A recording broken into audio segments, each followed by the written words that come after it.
How's it going, everybody? Welcome to We Do Tech. Now, on my time here on YouTube, I've reviewed a bunch of different laptops, gaming, non-gaming, but most of these are some of those thin and light, which are really nice for traveling and so on, but they do have one major flaw, and that is because they're so thin and light, they are prone to overheating, which does impact performance quite a bit. So for this video, I thought we'll change it up a bit more by taking a look at the bigger boy from Aorus, the Aorus 17, which definitely does not have any of those problems. However, before that, a big shout out to the sponsor of this video, Gigabyte Aorus and the Intel 9th generation family. Enjoy up to 12 threads on the i7-9750H, like we have inside the Aorus 17 here, and up to 16 threads on the i9-9880H, which is just plenty of power for all of your gaming needs, your design needs, or any workstation applications. So if you're looking for more information on any of these laptops, check out the links in the video description. So starting off with specs and pricing, you do have a few different models to choose from, with the lowest spec one starting with an i7-9750H and a GTX 1660 Ti, which is retailing for around $2,000, and then goes up to just under $4,000 for the i9-9880H with an RTX 2080 and a 240Hz display. However, the model I have here is the i7-9750H with 16 gigs of RAM, an RTX 2080, and then a 512 gig NVMe SSD, and then a 144Hz display. Now, like I mentioned before, the Aorus 17 is quite a big boy with its 17-inch display, almost 4 centimeters thick body that also weighs in at 3.75 kilograms. Plus, it does have chargers, which we'll get into a bit later.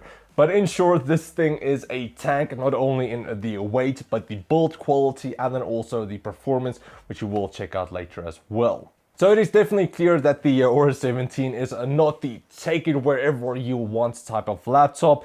It's designed towards it being more of a portable PC than just a large tablet, really. And taking a look at the design as well, Aorus definitely went towards more of the gamery side with these sharp edges of the RGB, and I have to say it does look really good. It kind of reminds me of the Lamborghini Aventador, which I do like, so I honestly do like the design of the Aorus 17. As for those RGB, you do get plenty of RGB around the sides of the laptop. The keyboard is RGB, and then also around just above the power button is RGB. However, for the RGB around the sides, those are unfortunately only static colors, and you do have 7 colors to choose from. I would have liked if it was more of addressable RGBs where you can adjust everything and then also have a bit more effects to play around with, because it does look really good and I want to have a bit more control over everything. However, for the keyboard, that is individually RGB backlit, which does look really good. You have a bunch of different effects you can apply with, but more importantly, the keyboard is probably one of the base laptop keyboards that I have used. The Aorus 17 is apparently the first laptop that does feature the mechanical switches from Omron, which does feel really good. You have that tactile feel which you want around a 2.5mm travel distance, which is quite low, but it does have that more resemble feeling towards a full mechanical keyboard, which I honestly do love. And again, it types amazingly, and if you are more into gaming, if you want to game more on this keyboard, that also feels really good with, again, that tactile feel towards it. Now, I'm not exactly sure what color switches they're using, but it does feel somewhat more similar to a browns almost, but here's also just a sound test of these Omron mechanical switches.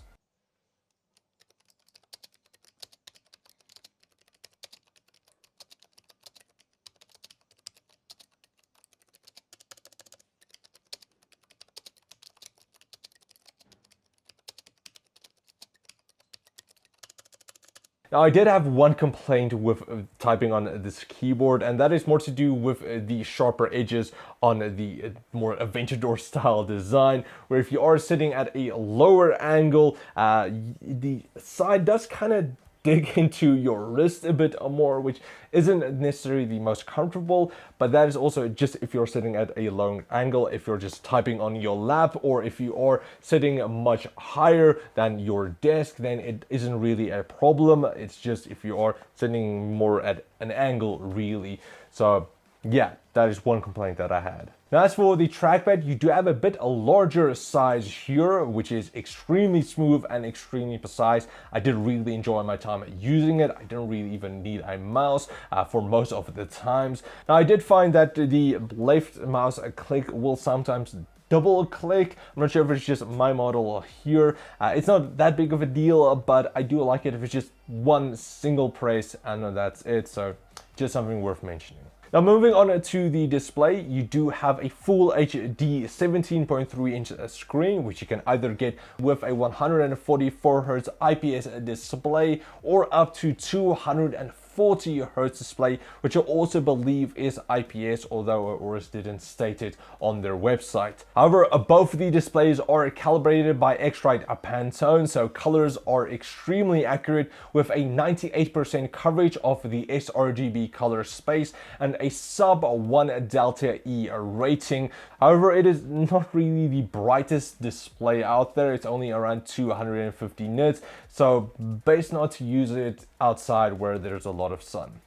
Now, a few points that I want to mention as well. Aorus did a really good job designing the display. Not only does the frame have really thin bezels, but it's also very strong. There's very little flex towards the display. Even at this size of 17.3 inches, it's a lot better than a lot of other larger displays that I have tasted before. So really good job towards that. And then also the hinges are just built like a tank, like I mentioned before. It's very sturdy and you can still lift up the entire display with a single finger.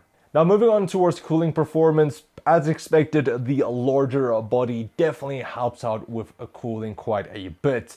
You have plenty of vents around the side of the body, above the keyboard, and then also below the chassis. That does allow plenty of airflow for the 2 fans and 5 heat pipes. But as for how the cooling performs, the Aorus 17 did really well on a bit of a hotter day, around 29 degrees while testing it. The CPU never went above 90 degrees on max fan speed and around 56 degrees at idle on the quiet fan preset. Now, as for how loud the laptop gets, you might even be able to hear the fans now even on idle. It is definitely noticeable, and if you do crank it up towards a max, it does definitely get a bit loud. So if you are in a more populated environment in the office, yeah, it might annoy some of the people. So just take a look at that. Now, I did have one very annoying issue that I ran into, and this is also something that I previously on some other Aorus laptops as well, and that is where the fan curves, the fan presets would just automatically change towards a higher preset. So if I was manually adjusted it into the quiet mode or the quiet fan preset, after a while of just browsing a bit, not really doing anything intensive, it would automatically go towards the normal fan preset, or sometimes into the gaming fan preset, which just gets really loud when you don't want it to. So I would definitely like it to have a bit more control. If I do change something, then I want it to stick towards that, even if it does impact performance and heats up quite a bit.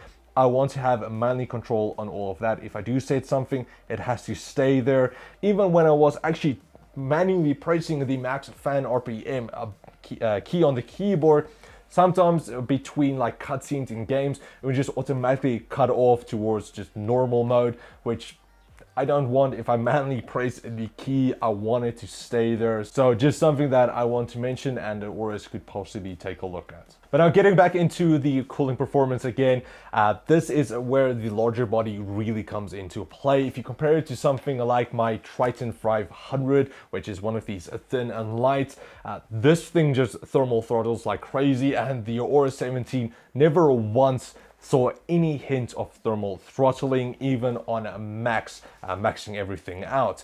When I was running a few tests, the Triton 500 hovered around the mid-90s for the CPU and dropped to around 2.8 gigahertz instead of the 3.6 gigahertz that we saw on the Aorus 17. Also for the GPU, the Aorus 17 was around 13 degrees cooler and also around 500 megahertz higher clock speeds for the GPU compared to the Max Q on the Triton 500. However, getting into benchmarks now, comparing it to my Triton 500, which is that thin and light, we saw more than 10% faster FPS inside games compared to the thin and light Triton 500 with the exact same specs.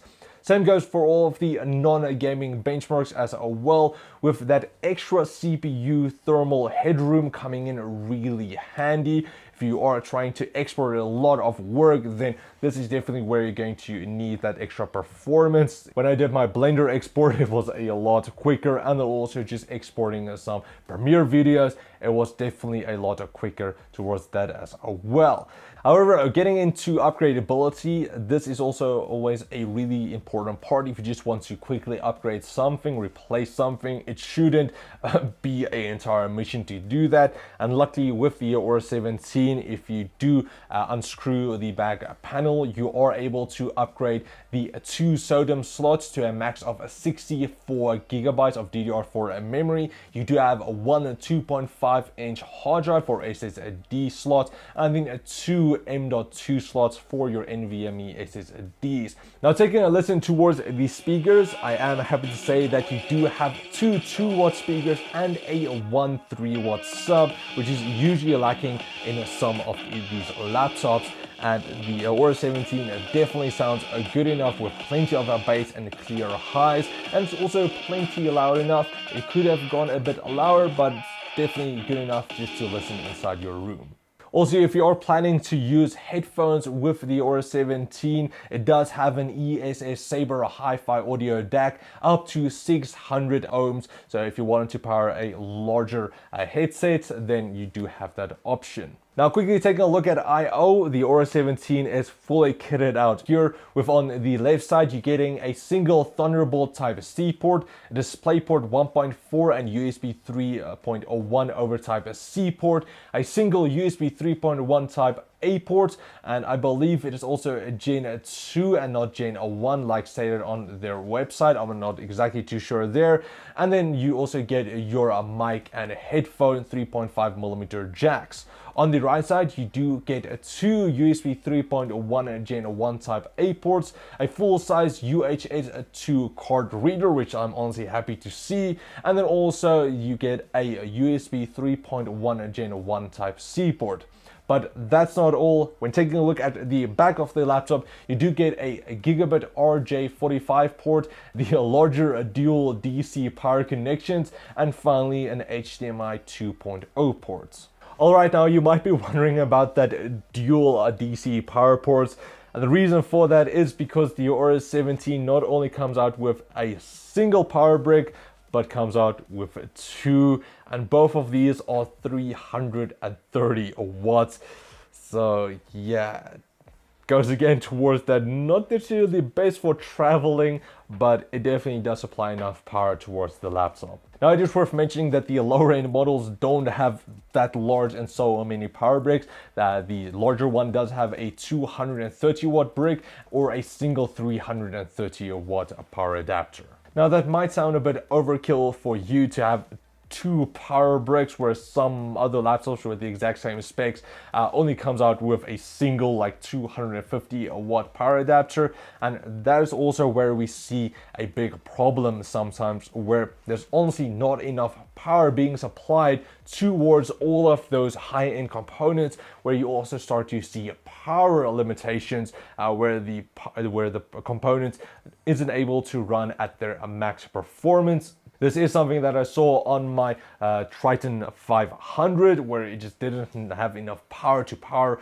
that RTX 2080, and that isn't really the case with the Aorus 17 because you have these massive bricks with you. However, now finally getting into the battery, all of the models do come out with a 94 watt hour light polymer battery that was able to give me just under 3.5 hours of casual use on the iGPU and also on power saving mode. I did also forget to turn off the RGB on the keyboard and around the side of the laptop, so that was on, and then also the display was on a max brightness. Now that's not going to give you all of the needed performance, but it was enough just to watch all of my movies and get through load shedding, which we did have. However, for a gaming, yeah, it does drain the battery quite quickly, especially if you do not cap your performance at like 30 FPS or so on.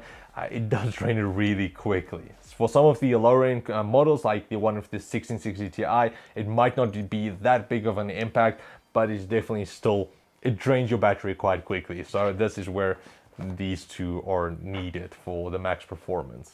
So then in conclusion, like I mentioned at the beginning, the Aorus 17 is not the most travel-friendly laptop. However, you are getting all of the needed horsepower you want inside this laptop. And if you do spec it out towards that i9 with the RTX 2080, you are getting a beast of a laptop. But if you want to go for something a bit lower with the 1660 Ti, that is still going to be a really good fit, and you're not going to have to worry about any thermal throttling going on, especially with that with the i7 that I had here. I had no problems towards that.